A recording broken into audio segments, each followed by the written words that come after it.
오늘 설교 제목 따라합니다. 감사 못할 상황은 없다. 감사 못할 상황은 없다.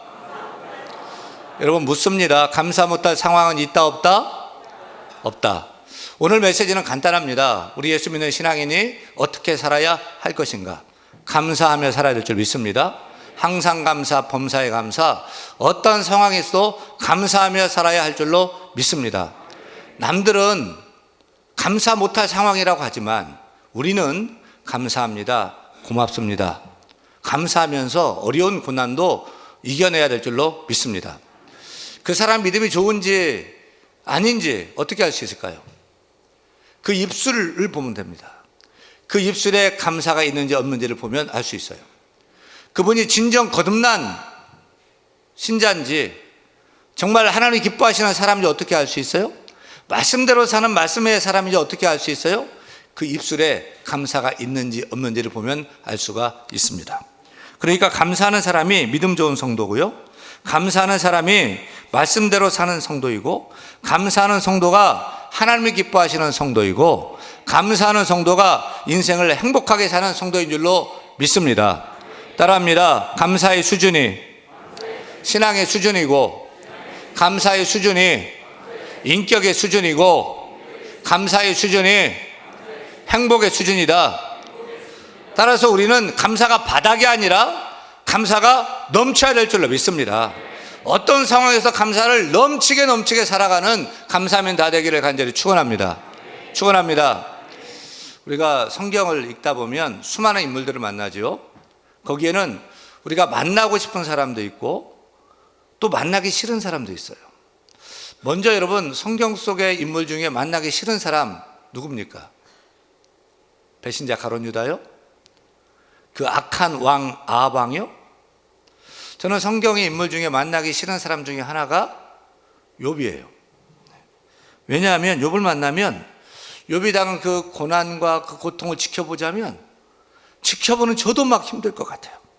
제가 신방을 해보면 아파트를 사서 입주했다, 사업이 잘 돼서 확장 이전하면 예배한다, 좋은 일이 있다, 막 이럴 때는 얼마나 좋은지 몰라요. 예배 드려도 신이 나고요, 박수 쳐주고요, 갔다 오면 막 자랑하고요, 막 이렇습니다. 근데 병으로 고통당하고 사경을 헤매고 가정에 큰 우환으로 막 어려움을 당하는 그런 성도들을 제가 달려갑니다. 힘써 달려갑니다. 하지만 돌아오면 마음이 아프고 애리고 걱정되고 저도 눌리는 그런 것들이 있어요. 근데 그 고난과 고통의 대명사인 욥을 만나고 신방한다? 솔직히 달갑지 않습니다. 또 우리 교인도 아니고요. 욥을 만나고 나면 너무 속상하고 힘들 것 같아서 좀 꺼려져요. 혹시 내게도 그런 고난이 닥치면 어쩌나? 이런 두려움도 있어요. 그런데 동시에 성경에 많은 인물 중에서 꼭 만나야 할 사람이 있다면 그것도 욥입니다. 욥을 꼭 만나고 싶고 또 꼭 만나야 합니다. 왜 그래요? 우리도 고난을 당하잖아요. 우리도 어려움을 당하잖아요. 항상 인생이 봄이에요? 항상 한낮의 태양 같아요? 아닙니다. 이제 쌀쌀한 가을이에요. 내일 엄청 추워져요. 꽃도 떨어지고 낙엽도 지고 이제는 쌀쌀하고 캄캄한 추운 겨울에 인생의 밤이 찾아와요.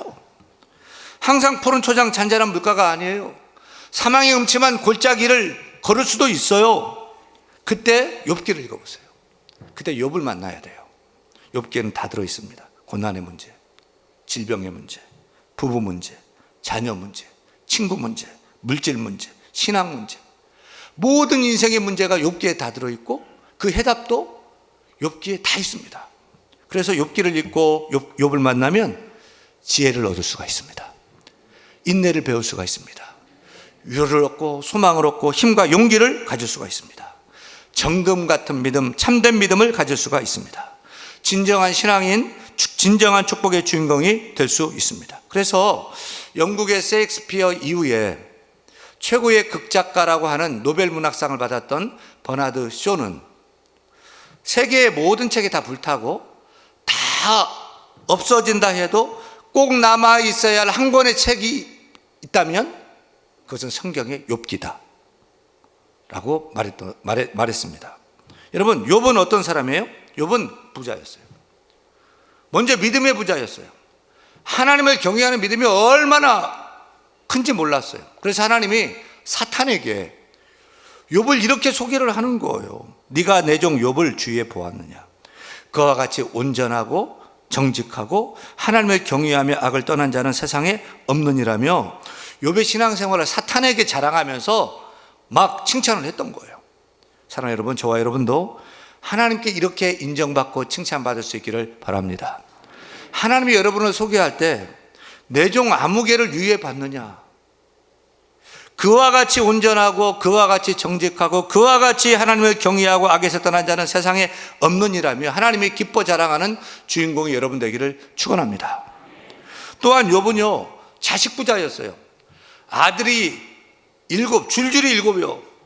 딸이 3, 합이 10. 자식 부자였어요. 또 물질의 부자였어요. 낙타, 나귀, 양이 수만 마리였어요.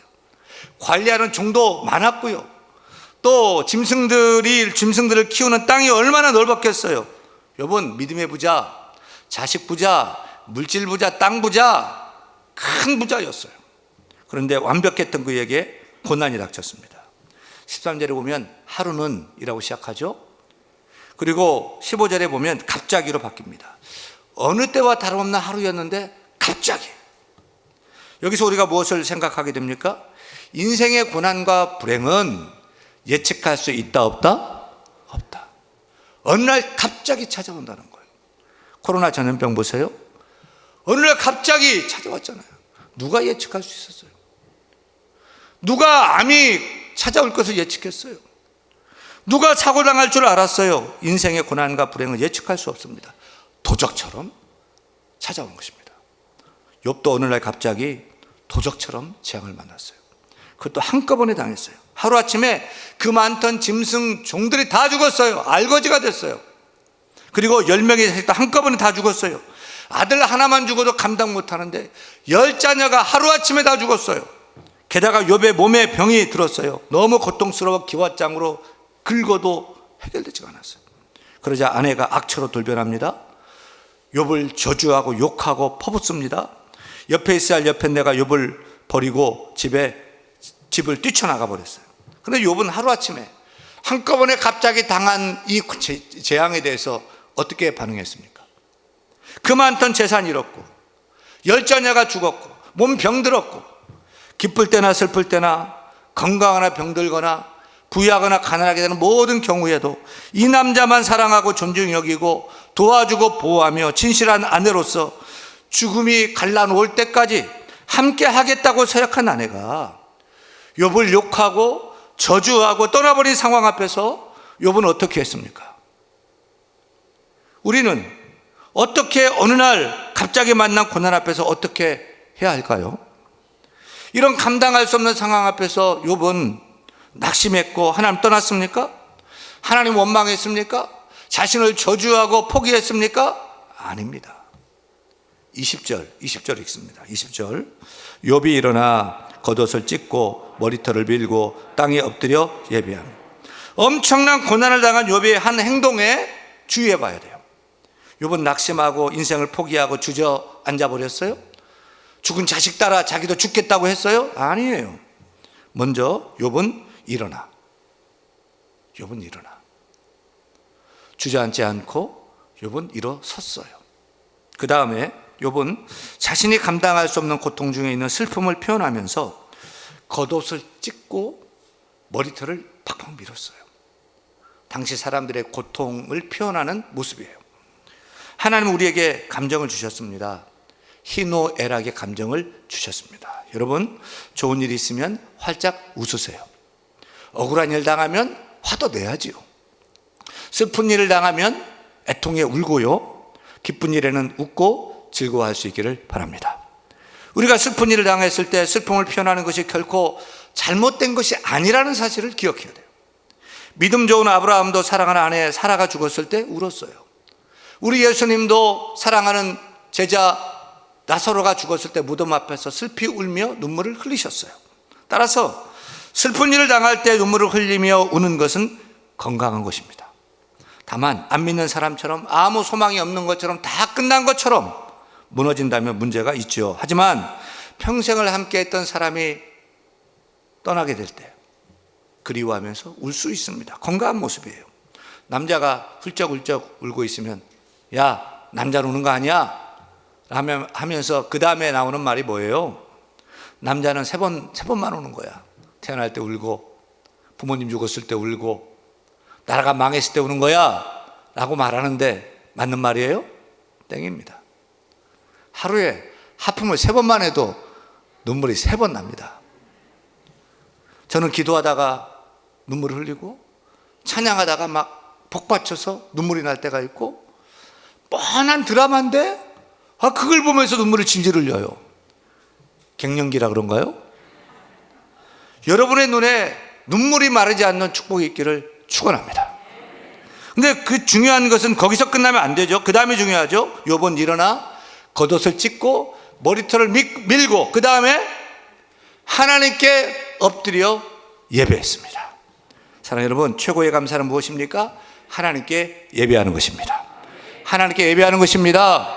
지금 욥은 최악의 상황에서 최고의 감사의 표현으로 하나님께 예배했습니다.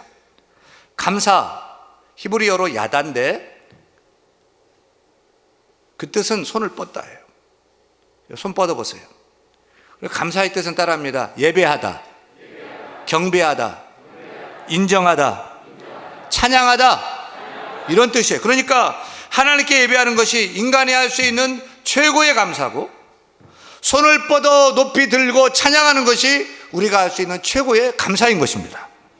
그런데 욥은 최악의 상황에서 최고의 감사로서 하나님을 예배했어요. 더 나아가 하나님을 찬양했어요. 21절 크게 읽습니다. 이르되 내가 모태에서 알몸으로 나와 싸운즉 또한 알몸의 그리로 돌아가올지라. 주신 이도 여호와시요 거두신 이도 여호와시오니 여호와의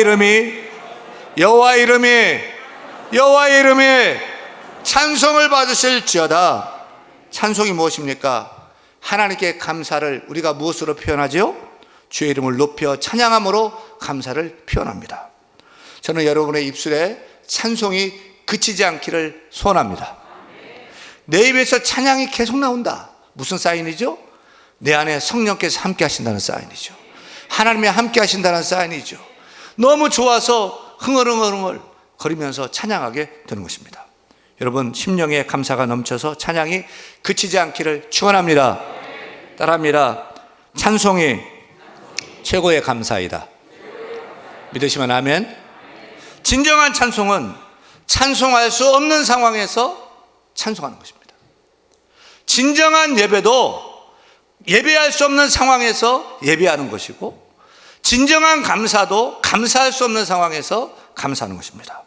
사랑하는 여러분, 감사할 수 없는 상황에서도 감사해 보세요. 찬양할 수 없는데 손을 들고 주를 찬양해 보세요.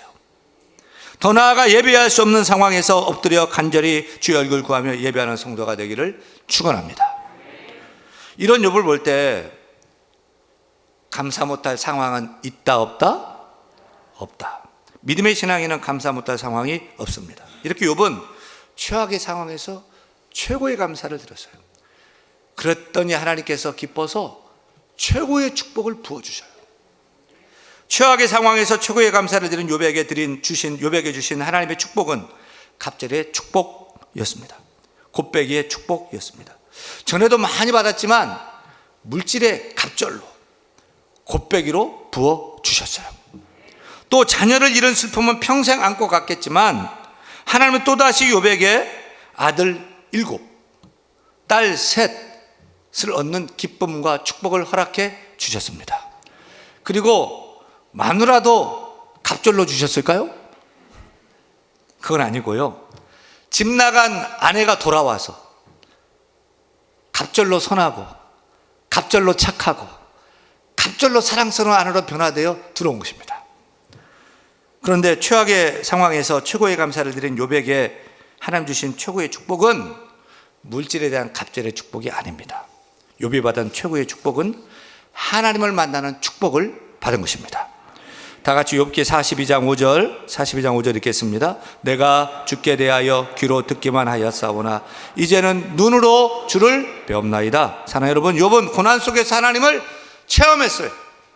평안할 때는 하나님을 알았어요. 지식적으로 알았어요. 근데 고난의 터널을 지나면서 하나님을 경험하게 됐어요. 고난 당할 때는 자기가 혼자인 줄 알았어요. 돈도 날아가 버리고, 자식도 죽어버리고 날아가 버리고, 아내도 떠나버리고, 친구들도 찾아와 욕하고, 병들고, 건강도 떠나버리고, 욥은 자기가 혼자인 줄 알았어요. 그런데 아니었어요. 하나님이 고난 중에 있는 욥과 함께 하셨습니다. 하나님이 멀리 있는 하나님인 줄 알았어요. 근데 그것이 아니었어요. 다 떠났지만 하나님은 저 멀리가 아니라 욥과 함께 하셨어요. 욥과 가까이 하셨던 것입니다. 우리 성도들도 고난 가운데 하나님을 만나는 축복이 있기를 축원합니다. 우리 하나님은 저 멀리 계신 하나님이 아니고 나와 함께 하신 하나님이십니다. 지금 여기 계신 하나님인 줄 믿으시면 아멘. 우리 하나님이십니다. 그 하나님을 경험하시길 바랍니다. 여러분, 우리가 받아야 할 최고의 축복은 하나님을 만나는 것입니까? 아니면 갑절의 물질의 축복을 받는 것입니까? 전자입니까? 후자입니까? 욥은 먼저 하나님을 만나고 경험하는 영적인 축복을 받자 물질의 복이 따라왔고요, 아내와 자녀의 복이 따라왔고요, 장수의 복도 따라왔고요. 그래서 140년을 살고 아들과 손자 4대까지 본 줄로 믿습니다. 사랑하는 여러분, 감사할 수 없는 상황에서 감사해 보세요. 최고의 감사로 하나님께 엎드려 예배하세요. 두 손 들고 하나님께 찬양해 보세요. 하나님의 최고의 복을 허락해 주십니다. 최고의 복은 무엇입니까? 복 중의 복, 하나님의 복인 줄 믿으시면 아멘. 하나님을 만나고 하나님을 경험하고 하나님을 맛보아 아는 저와 여러분 되기를 축원합니다. 거기에 보너스로 물질 축복도 갑절로, 자녀 축복도 갑절로. 싫으면 아멘 하지 마세요. 거기에 보너스로 물질 축복도 갑절로, 자녀 축복도 갑절로, 가정 축복도 갑절로, 장소 축복도 갑절로, 믿음 축복도 갑절로 받기를 축원합니다. 그렇다면 어떻게 욥은 감사할 수 없을 것만 같은 최악의 상황에서도 하나님께 예배하고 찬양하며 최고의 감사를 드릴 수 있었을까요? 우리도 어떤 상황에서도 최고의 감사를 할 수 있는 감사맨이 될 수 있을까요? 어떻게 해요? 재산 다 잃고 열 자녀 다 죽고 병들고 아내가 저주하고 떠난 상황에서도 욥이 드렸던 감사는 제로 베이스 감사였습니다. 따라합니다. 제로 베이스 감사. 제로 베이스 감사는 무엇입니까? 21절에서 우리는 욥의 제로 베이스 감사를 볼 수 있는데 21절 같이 읽습니다. 욥이 이르되 내가 모태에서 알몸으로 나와 싸운즉 또한 알몸이 그리로 돌아가올지라. 주신 이도 여호와시요 거두신 이도 여호와시오니 여호와 이름이 찬송을 받으실지니이다. 제로 베이스 감사는 무엇입니까? 쉬운 말로 따라합니다. 알몸 감사. 우리가 원래 알몸이었잖아요. 아무것도 가진 게 없이 태어났잖아요. 여러분 태어날 때 입에 금수저 물고 태어났어요? 세상에 올 때 벤츠 타고 왔어요? 우리는 다 알몸으로 왔어요. 원래 아무것도 없었어요. 근데 하나님께서 우리에게 너무 많은 것을 부어주셨어요. 부어주시고 너무 많은 걸 부어주셨어요. 언제 할 수 있어요? 이사 갈 때 보면 버릴 거 다 버려도 짐이 얼마나 많은지 막 트럭에 막 차고 넘쳐요. 막. 그런데 우리는 옷장을 열고 입을 게 하나도 없어. 이렇게 말을 합니다. 정말 입을 게 하나도 없습니까? 오늘 집에 가셔서 옷장 문 열어놓고 서랍을 빼다지 서랍을 열어놓고 옷이 얼마나 있는지 여러분 헤아려 보세요. 아니 지금 당장 입고 있는 옷만 보세요. 저만 봐도 양복에 와이셔츠에 넥타이에 뭐 속옷에 바지에 벨트에 없던 안경도 끼고 있고요. 시계도 차고 있고요. 핸드폰도 있고요. 지갑도 있고요. 안에 노란 것도 많이 들었고요. 카드도 있고요. 저는 원래 제로였어요. 알몸이었어요. 근데 여러분 우리가 부자입니까? 여전히 알몸 거지입니까? 부자예요. 넘치게 받았어요. 감사할 수 있기를 바랍니다. 신발장 열고 신을 게 하나도 없어 라고 하고 냉장고를 열고 먹을 게 하나도 없어 라고 하는데 정말 신을 게 하나도 없고 먹을 게 하나도 없습니까? 정말 신을 신발이 없고 먹을 게 하나도 없으면 저를 찾아오세요. 제가 신발 사드릴게요. 그리고 짜장면도 사드리고 탕수육도 쏠게요. 사랑하는 여러분, 우리는 원래 제로였어요. 알몸이었어요. 너무 많은 것을 가지고 있잖아요. 그렇다면 감사, 또 감사해야 될 줄로 믿습니다. 근데 이 모든 것을 다 누가 주셨어요? 내 힘으로, 내 능력으로 얻은 거예요? 내 실력으로 얻은 거예요? 기억하세요. 하나님이 재물 얻을 능력을 주셔서, 재물 얻을 지혜도 주셔서, 사람도 붙여주셔서, 길도 열어주셔서 부를 이룬 것입니다. 따라서 지갑 속에 있는 이 돈, 통장 속에 있는 돈, 내 거예요, 하나님 거예요? 똑바로 아셔야 돼요. 하나님의 것입니다. 우리 가정의 자녀들이 내 것입니까? 내가 낳았으니 내 자식입니까? 떡집에 가래떡이 기계에서 줄줄줄 나왔다고 기계에서 나온 것이고 기계가 만든 것이고 기계 것입니까? 여러분, 우리 자녀는 여호와의 기업입니다. 여호와께 속한 기업입니다. 여호와의 것입니다. 하나님 우리에게 잠시 선물로 주신 축복입니다. 따라서 우리가 가지고 있는 모든 것이 누가 주신 것이냐? 하나님이 주신 거예요. 그렇다면 하나님이 주셨는데 하나님의 도로 거두어 가실 때 우리는 어떻게 해야 될까요? 몇 년 전에 여름 휴가철이 되었는데 교인 중 한 분 집사님이, 목사님 제가 홍천 쪽에 작은 별장 같은 세컨하우스가 있는데 목사님 괜찮아요, 갔다 좀 쉬고 오세요 라고 하면서 열쇠를 저한테 그 자리에서 줘요. 그래서 그 여름에 저희 가족이 며칠 동안 잘 쉬고 돌아와서 그 집사님께 집사님 정말 감사했습니다 라고 말하며 집을 잘 사용했다고 제가 작은 사례 봉투를 해가지고 집사님 감사했어요 하니까 무슨 소리야, 안 받아요 하면서 막 받으라고 안 받으라고 싸움이 날 뻔했어요. 근데 제가 이제 잘 쉬고 그 집이 너무 좋더라고요. 막 마당도 넓고 그 길을 받고 있는데 집을 안 돌려줘. 안 돌려주면 어떻게 돼요?